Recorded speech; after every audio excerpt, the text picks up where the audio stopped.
সূরা ফাতিহার প্রথম লাইনটা খেয়াল করেন, আলহামদুলিল্লাহি রাব্বিল আলামিন। মাশাআল্লাহ, আরেকটু জোরে, আলহামদুলিল্লাহি রাব্বিল আলামিন।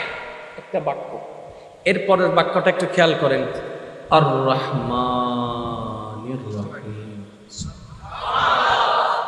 আপনি কি কখনো ভেবেছেন এই কোরআনুল কারীমে সূরা ফাতিহার মধ্যে আল্লাহ স্টার্টিং এভাবে করলেন কেন?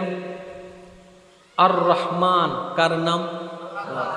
আর রহিম যুবক ভাইরা বলুন কার নাম? আল মালিক কার নাম? আল কাদের কার নাম? আল আজিজ কার নাম? আল রউফ কার নাম?